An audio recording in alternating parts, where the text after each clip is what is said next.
Hey, what's going on, everybody? Welcome back to another episode of Wealth Defense Radio, the podcast. I am your host, Josh Nahosa, and I am an independent advisor representative for Swan DFW. Swan DFW stands for Sleep Well at Night Dallas Fort Worth and is the company that puts on this podcast. And I am here with the man whose favorite kind of cheesecake is a lasagna.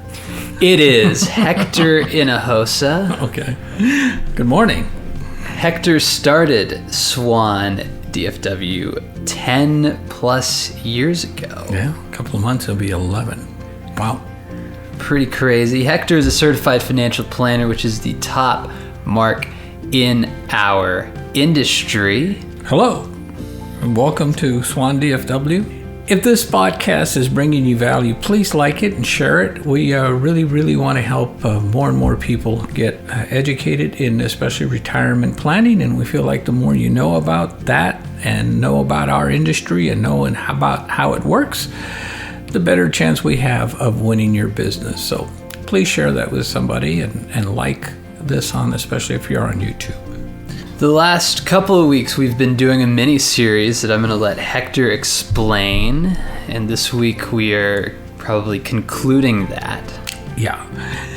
The question is, one of the questions, we'll start another series here in a little bit, is taxes in retirement. And, that's going to be one of the biggest expenses that we have, that and medical. So the questions that are coming up from people that we're talking to, people that are engaging us either through mostly through these podcasts and our website, is how can we minimize our taxes in retirement? And so we've talked about a couple of weeks ago Roth conversions. Once you've retired, a lot of us have rather large IRAs, but all of that's going to be taxable. How do we get at least some of that to be tax-free? And so there's the thing called a Roth conversion, and we did that. Last week we talked about the 5 things to do to manage taxes in retirement. And the biggest one is move to a state that doesn't have state income tax. And so if you're in Texas listening to this, see, you've already done one of those things. And today we're going to talk about tax-free income, which is usually a Roth. But what if you're not eligible for a Roth? What if you're making too much money for a Roth? And so we're going to talk about how do we generate tax-free income and have a little more flexibility in how much money we put into it or not. Yeah, so before we get into that, we should say there is 3 different kinds of things you can take money out of. There's taxable, that's your normal CDs, stocks, bonds, right? That kind of stuff. Something that we would call, if you have what we call a non-qualified account, that means it didn't qualify for any tax privileges, or just an investment or brokerage account or a bank account. Those are taxable. You get long-term capital gains. The next is tax deferred. That's going to be your normal 401k, 403b, like a pension kind of thing. Yeah, and that's money that went in. For most of us, it's 401k money or 403b money. If you're a teacher, you got a tax break when you put the money in. The money's going to grow tax deferred, but you're going to pay taxes on it when it comes out.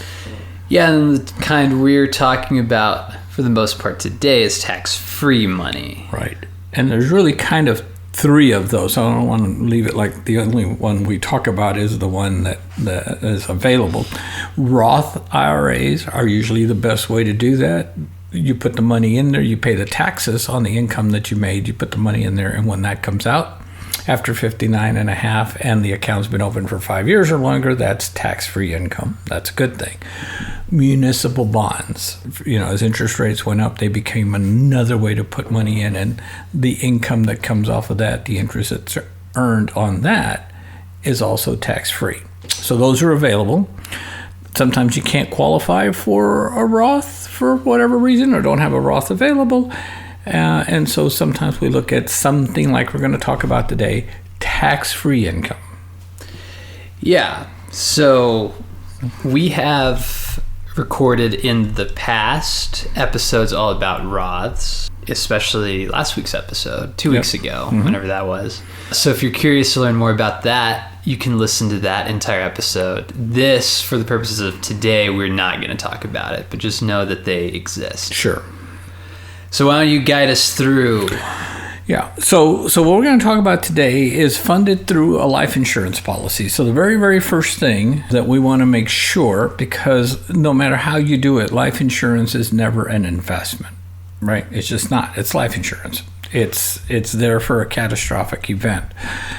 But if life insurance is needed, this might be something to think about doing. And usually when we do this, it's usually on the person that's earning the most income.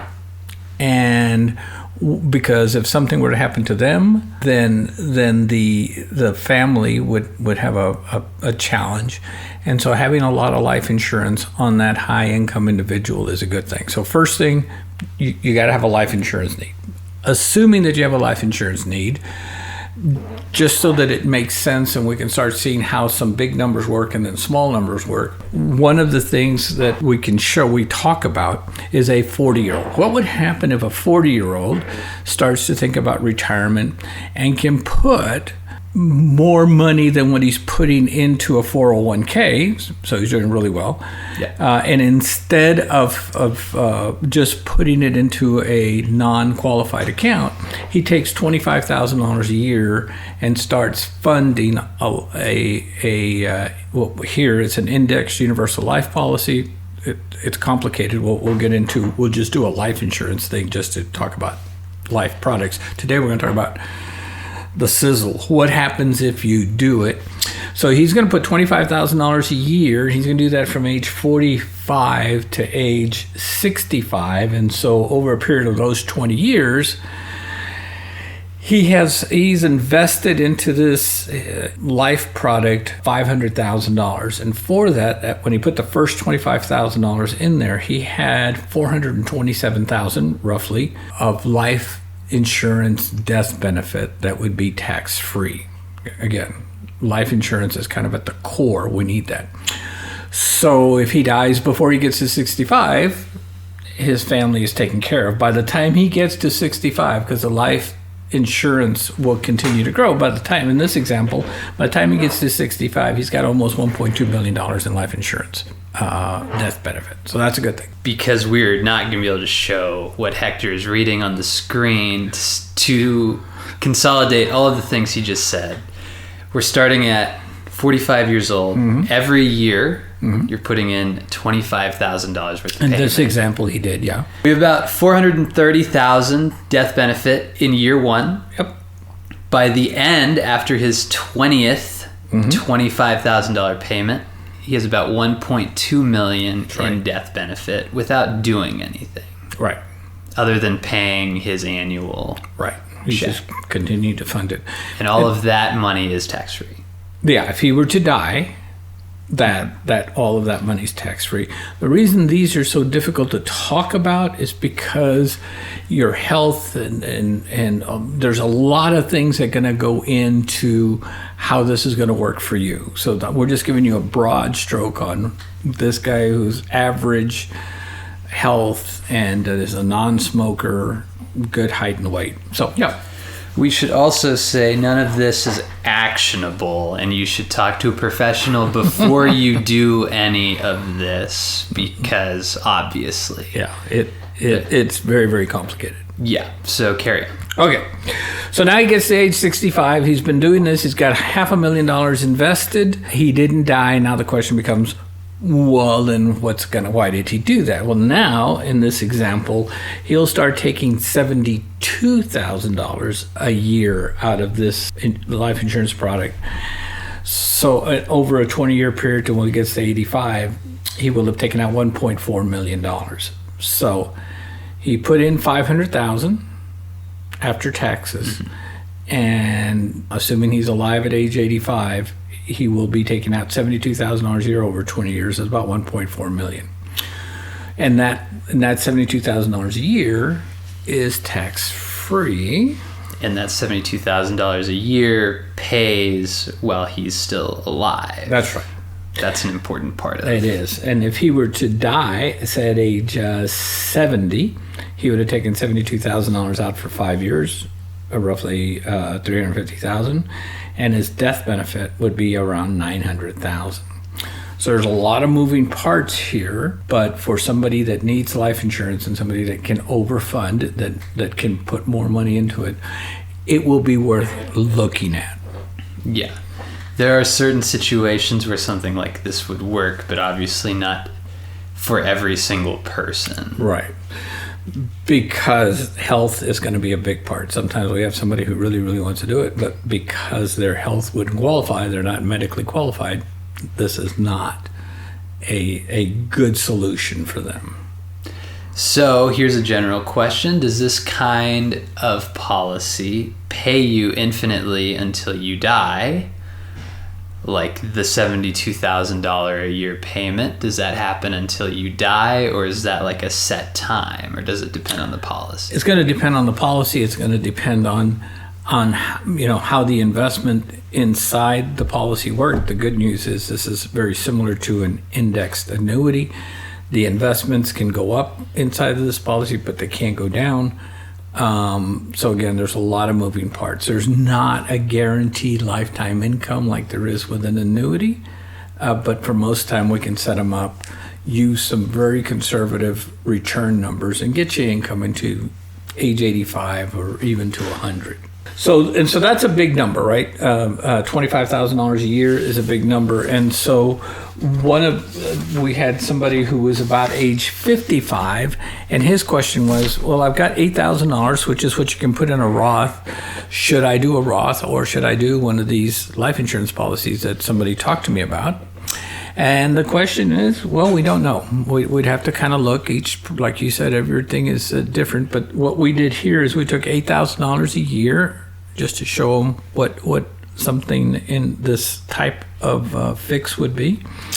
And he puts $8,000 a year until he's age 65. So that's about 10 years. He's got $80,000 invested. We bought as little life insurance as we could, which was a $100,000 policy. By the time he gets to 65, and there's $191,000 in death benefit. At age 66, he starts to take the money out, and we're going to take about $8,400. So he put $8,000 in, he's taking about $8,400, and we're going to do that to age 100. Again, tax-free, which would be closer to $10,000 a year. Mm-hmm. And if he dies, there's a death benefit to his family. So the question becomes, should everybody do this? The answer, obviously, like you talked about, is no.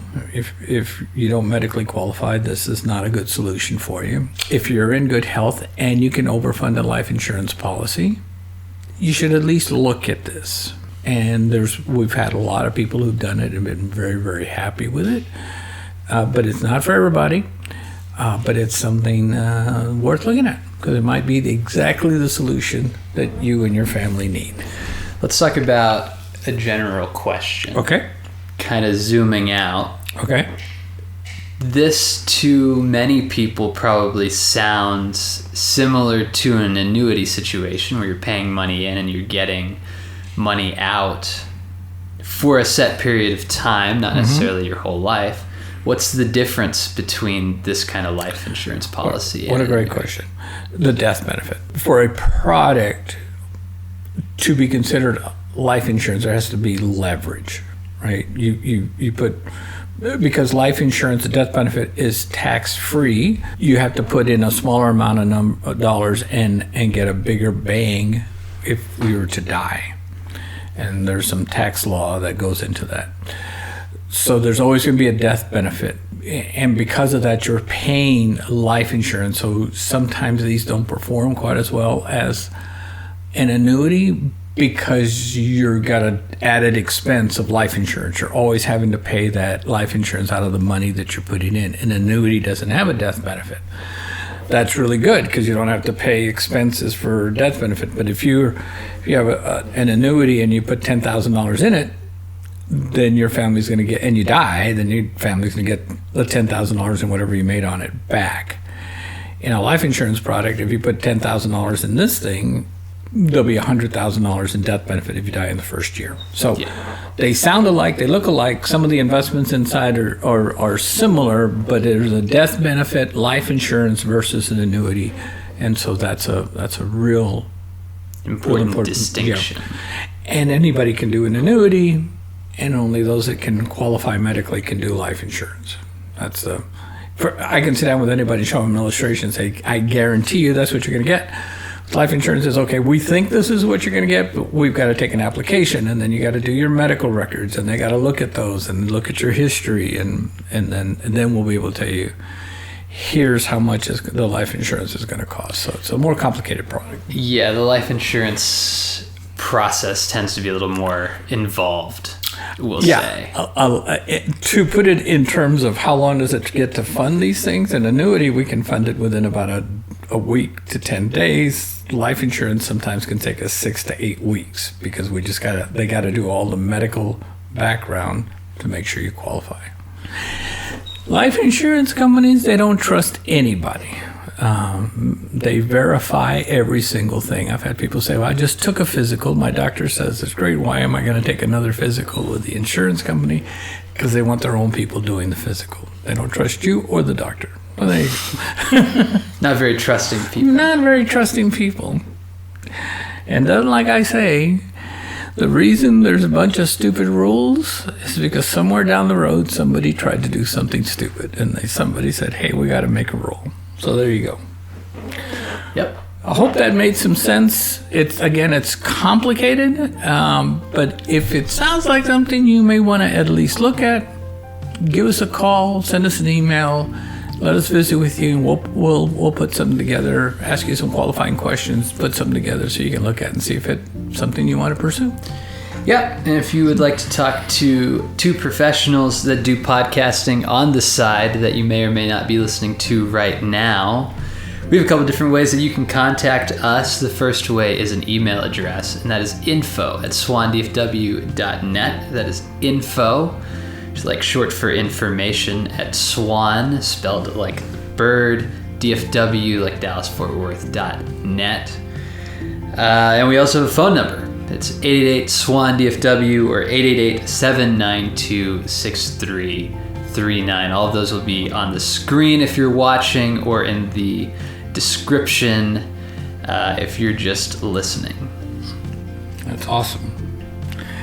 This was complicated, kind of dry, but it could be really good. Yep. Thank you guys for listening. We'll catch you all in the next one. Yeah. Thank you, and God bless. The preceding content is informational only and based on information available when created.